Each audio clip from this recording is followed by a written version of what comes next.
Our scripture lesson is coming from the Gospel of Matthew in the 16th chapter, and I'm going to be reading verses 21 through 28. There are Bibles out in various places, so if you'd like to follow along, you're welcome to do so. Let us listen for what the Spirit may be speaking to the church. From that time on, Jesus began to show his disciples that he must go to Jerusalem and undergo great suffering at the hands of the elders and chief priests and scribes, and be killed, and on the third day raised. And Peter took him aside and began to rebuke him, saying, God forbid it, Lord. This must never happen to you. But Jesus turned and said to Peter, Get behind me, Satan. You are a stumbling block to me, for you are setting your mind not on divine things, but on human things. Then Jesus told his disciples, If anyone wants to become my followers, let them deny themselves and take up their cross and follow me. For those who want to save their life will lose it. And those who lose their life for my sake will find it. For what will it profit them if they gain the whole world but forfeit their life? Or what will they give in return for their life? For the Son of Man is to come with his angels in glory of his Father, and then he will repay everyone for what has been done. Truly I tell you, there are some standing here who will not taste death before they see the Son of Man coming in his kingdom. This is the word of the Lord. So I begin to be curious by this point in the story, the gospel story. We know a whole lot about this story. We've heard you have to deny yourself and pick up the cross and follow me. That's one of those famous. It's sort of like Psalm 23 and, well, John 3:16. If you used to watch football, the guy with the curly a clown wig and would stand behind the end zone every time there would be an extra point. You could see John 3:16.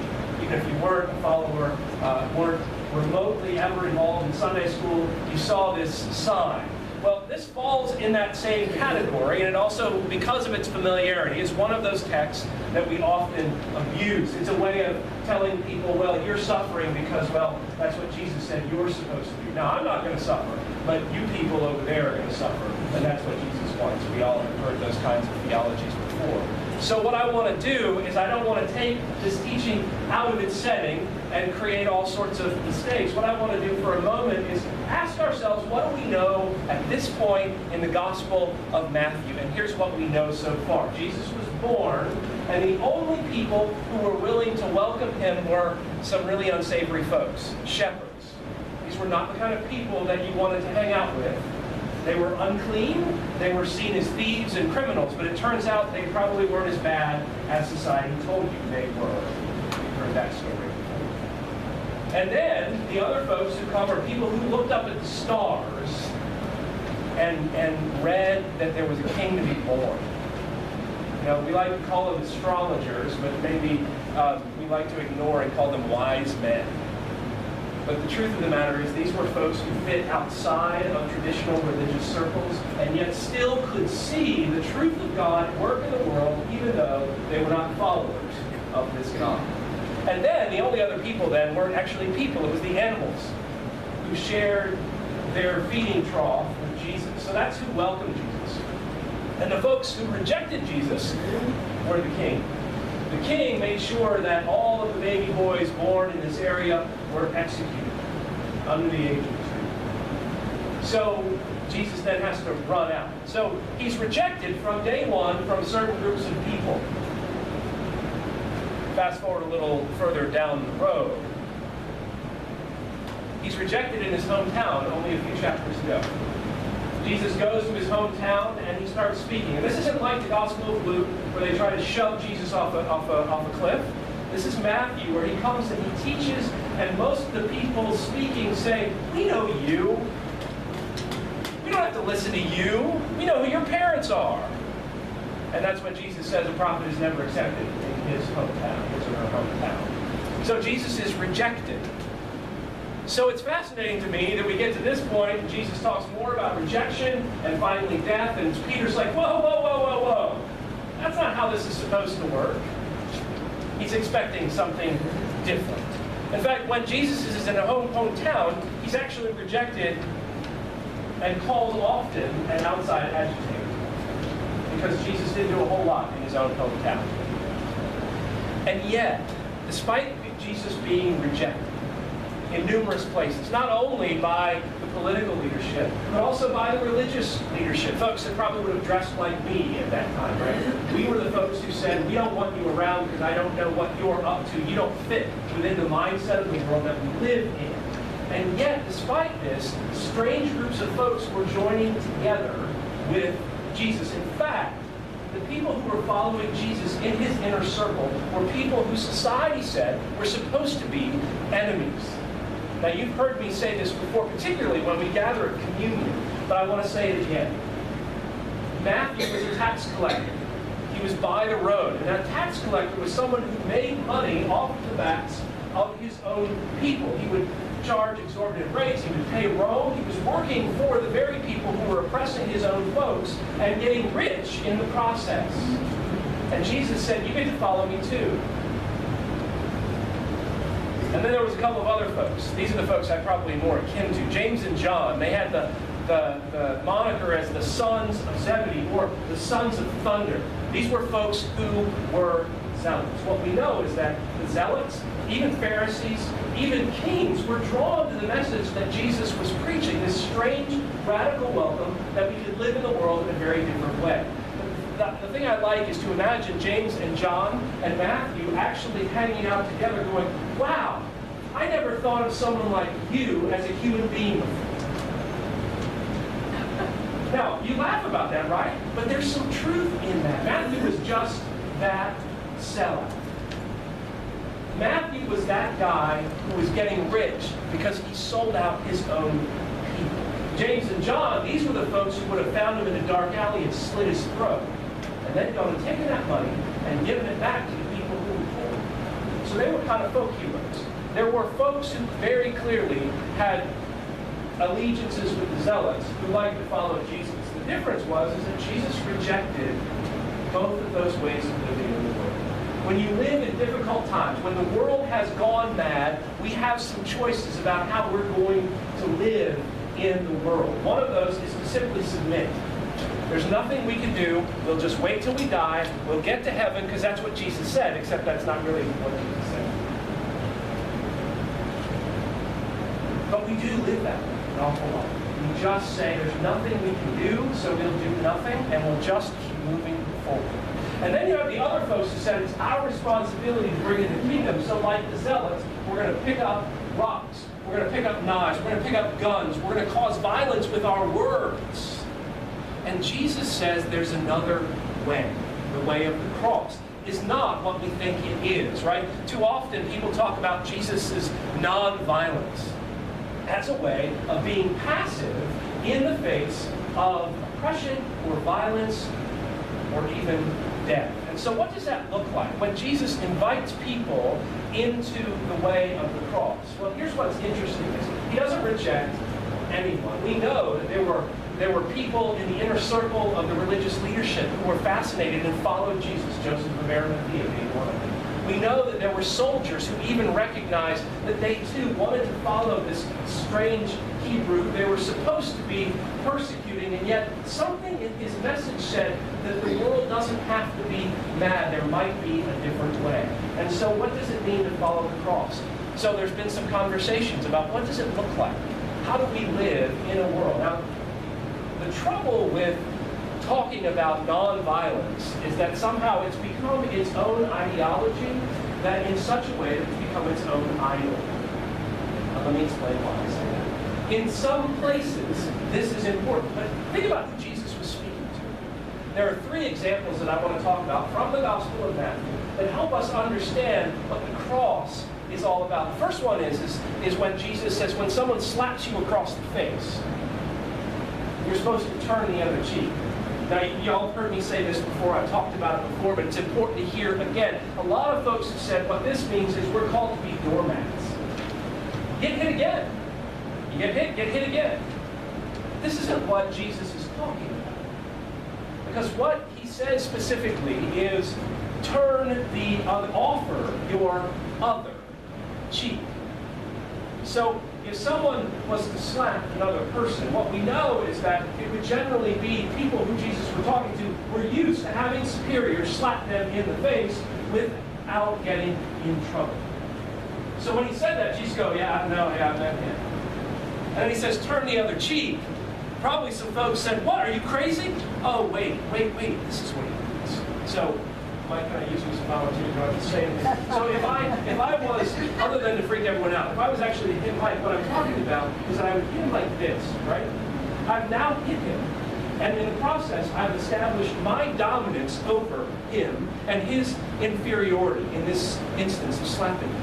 Now, he has a choice. He can hit me back. He can attack me. He can fight back. And what's going to happen? In the ancient world that Jesus was speaking, what happens to Mike when he attacks me? He gets killed. Possibly, he might be the only one who's supporting his family, and all of a sudden his family's in trouble. Or he has to go into hiding after he's killed me. He becomes an outlaw, and then lives his life as an outlaw.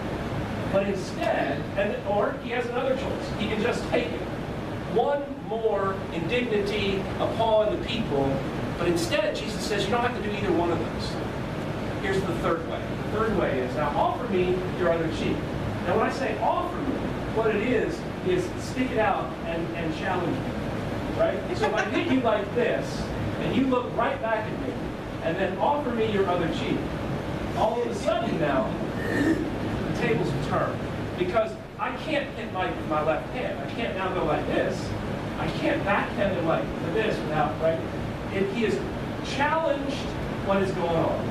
So if I then decide to go and hit him like this, I have now said he's an equal. Because you can hit, if you hit someone with the inside of your hand, you're hitting them as an equal. And so now I have to pay a fine because I've hit an equal. And I've created an imbalance now in the system. You get what's going on. All of a sudden, it is active resistance to the indignity and the life-sucking oppression that the people that Jesus were talking to. It's a creative way of changing the entire narrative. This one is about, Jesus says, if someone takes you to court to sue for your tunic, give them your shirt also. What's going on there is not that if anybody sues us, we're supposed to roll over and just give them whatever. It's actually a very symbolic act.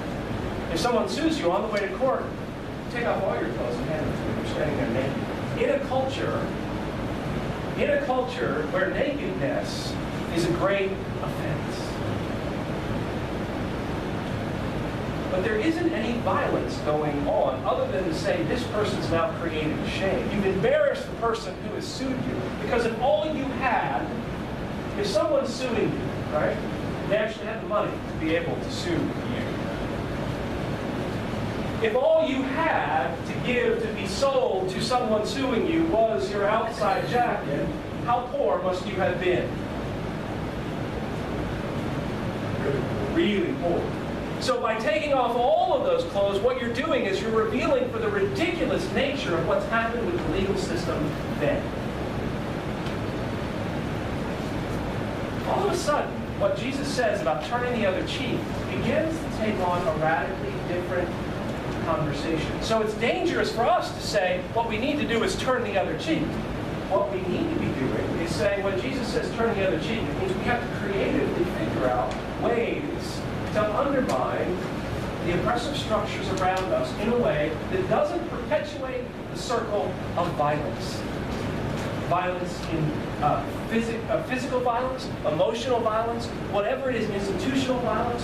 There are ways for us to be part of those processes and undermine them as in life-giving ways. Now, I wish I had a list to say, in your own lives, in the places where you find yourself, where the indignities rise, when you know that systems that you are part of are not working right, I wish I could say, here's what you need to do.